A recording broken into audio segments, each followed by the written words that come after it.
Matias e dando seguimento às nossas videoaulas, vou falar para vocês hoje sobre o tema classificação biológica, beleza? Vamos lá!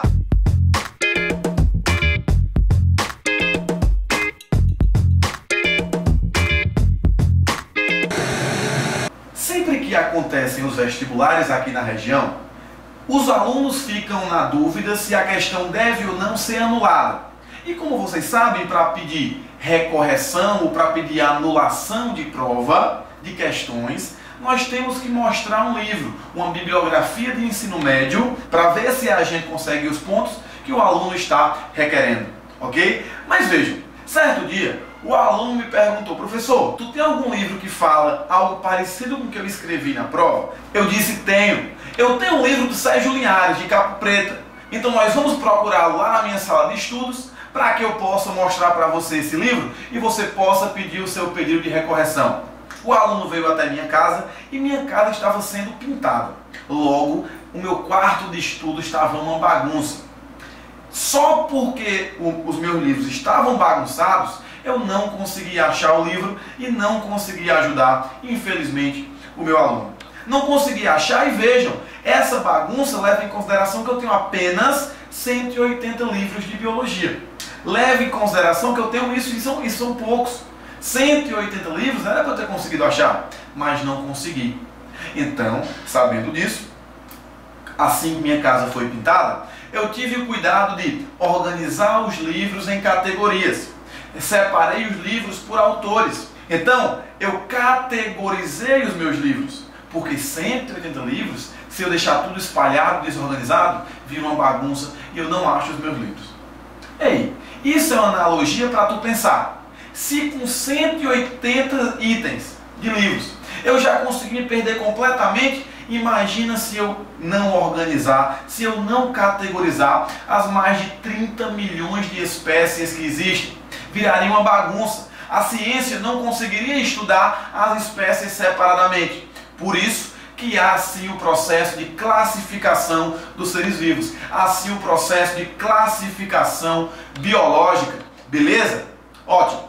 Veja, categorizar, organizar seres vivos não é algo recente não. No século IV a.C., Aristóteles já sabia da importância de organizar esses seres. O defensor da abiogênese, Aristóteles, já sabia a importância de categorizar os seres vivos. No século XVIII, um outro grande pensador da taxonomia, da classificação biológica, chamado de Linneu, na verdade Carlo von Linné, que em português chamamos de Linneu, ele também tocou nesse ponto de classificação biológica. Linneu ele não era defensor da abiogênese. Linneu ele era um fixista. A corrente que Linneu seguia era a do criacionismo ou fixismo. Linneu, ele rezava antes de dormir. Linneu rezava antes do almoço. Ele tinha crença em Deus, ele era fixista. Ok? Vejam, Linneu ele não era um evolucionista. Tem gente que é a questão de vestibular, não sei porquê. Linneu ele não era evolucionista. Ele, para categorizar, para classificar, ele considerava critérios estruturais e anatômicos, não critérios evolutivos, pelo amor de Deus. Quem primeiro, ou melhor, quem com maior propriedade utilizou critérios evolutivos foi Darwin, Charles Darwin, lá no século XIX, um século depois de Linneu, beleza? Então Linneu, na categorização, ele considerava critérios morfológicos, estruturais e anatômicos, ok? Mas vejam, Linneu ele categorizou os seres vivos e escreveu uma obra, a primeira em 1753, chamada de Espécies Plantarum, e a segunda em 1758, chamada de Systema Naturae, ok? Olha aqui o nome dos dois livros e sua respectiva data. E nessas obras, Linneu explicou como deveriam ser classificados os seres vivos, e Linneu é então considerado o maior pensador da taxonomia ou da classificação biológica, ok? Então, para facilitar o entendimento, os seres vivos foram divididos em algumas categorias. Eu vou ter reino, filo, classe, ordem, família, gênero e espécie. Olha para o esqueminha e vê assim, ó. Ré, fi, reficofage. Fala em casa, vai em voz alta, vai. Reficofage. Vejam que reficofage está da categoria mais abrangente, que é o reino, para a categoria menos abrangente, que é a espécie. Vejam que reficofage são categorias, que eu também posso chamá-las de taxons. Categorias ou taxons. Ok? Bom, então Linneu, ele criou regras para dar nome aos seres vivos, para dar nome às diferentes espécies que existiam. Então, para que a gente possa fixar quais foram as regras propostas por Linneu, vou criar aqui o nome da espécie, sei lá, vou chamar de Vanilton, meu nome. Então, olha só, Vanilton. Primeira coisa, já não posso escrever meu nome Vanilton como se fosse em português.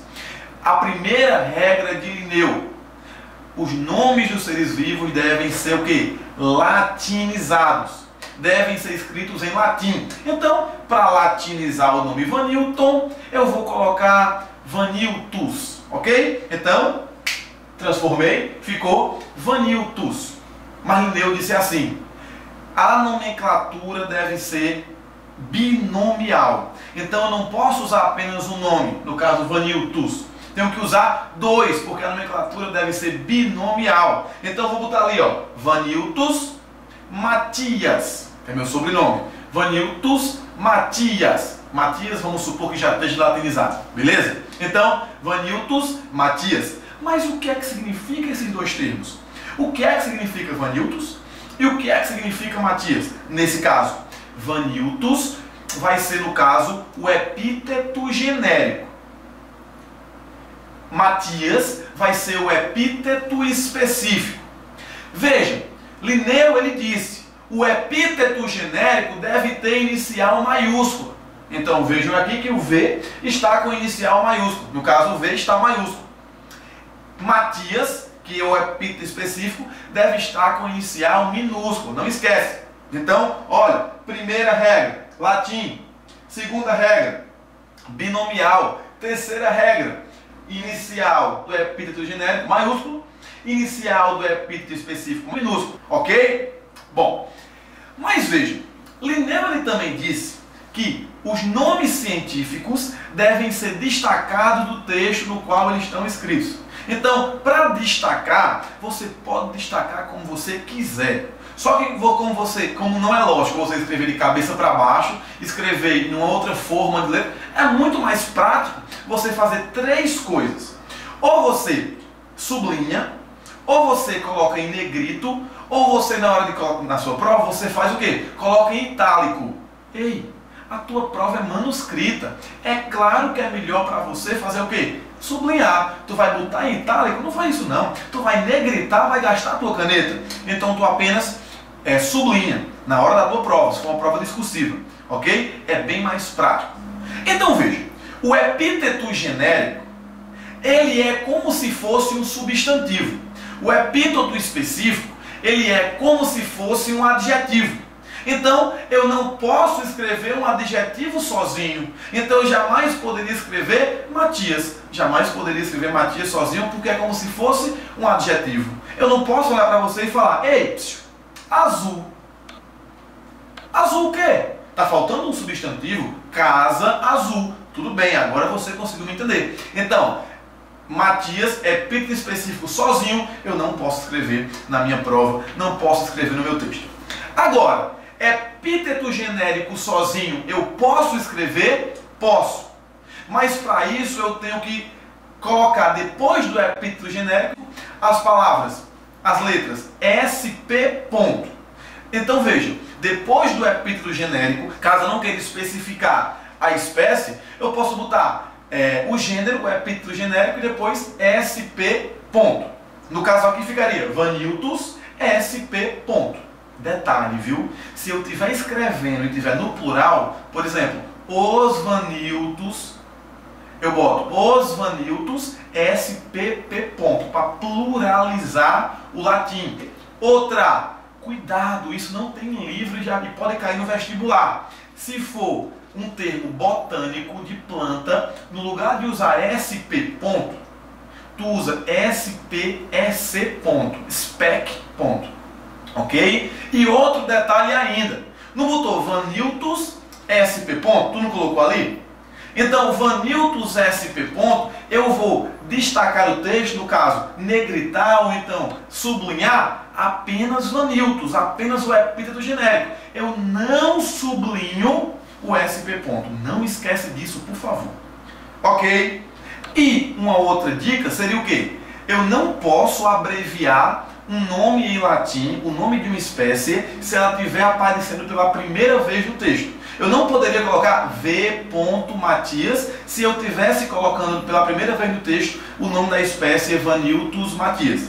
Porém, se eu estiver repetindo um termo que eu já coloquei antes no texto, aí eu posso sim abreviar, não esqueça disso. Então, latim, binomial, epíteto genérico e epíteto específico, com os detalhes que eu já te falei, mas isso já resolve a maior parte das tuas questões. Porém, eu quero que você saiba que entre um gênero e um epíteto genérico, pode existir o que nós chamamos de subgênero. Depois do epíteto genérico, pode existir o que eu chamo de subespécie. Como é que eu boto subgênero e subespécie na nomenclatura de Linneu? Tu concorda comigo que se eu boto isso, já não chamo mais de binomial? Já seria, no caso, se eu botar uma subespécie a mais, seria trinomial. Então, se o vestibular colocar aqui, pode ser a nomenclatura trinomial, está verdadeiro. Eu posso considerar assim na nomenclatura a subespécie, por exemplo. Mas como é que eu botaria então uma subespécie? Vamos supor que a espécie Vaniltus Matias e tem a subespécie Matias. Ficaria Vaniltus Matias Matias.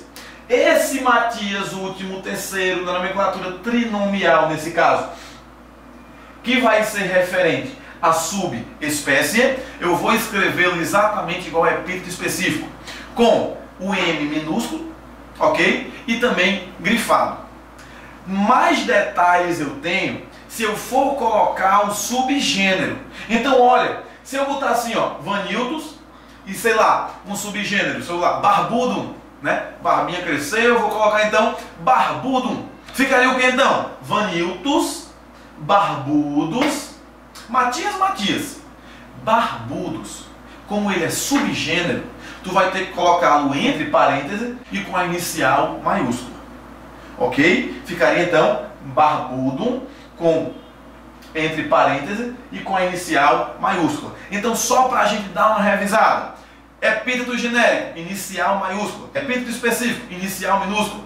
Subgênero, entre parênteses, inicial maiúsculo. Epíteto genérico, exatamente igual. E a subespécie, inicial minúsculo, depois do epíteto específico. Então, é importante fixar essas regrazinhas que vivem caindo no vestibular e tu acaba se embananando e errando. Então, deixa eu te perguntar. Eu posso falar aqui que esse Matias aqui, sem ser a subespécie, esse Matias é a espécie? Não posso. Matias é o epíteto específico. A espécie tem que ser no mínimo 2 nomes, binomial. A espécie é Vaniltus Matias. Era isso então que eu queria te falar sobre a classificação biológica, sobre as regras de nomenclatura, ok? Então, se você gostou do vídeo, vem aqui embaixo e clica em gostei. Se você não gostou, vem aqui embaixo e clica em gostei, ok? E você também pode estar se inscrevendo no canal para poder curtir e aproveitar todas as videoaulas do canal da Específica.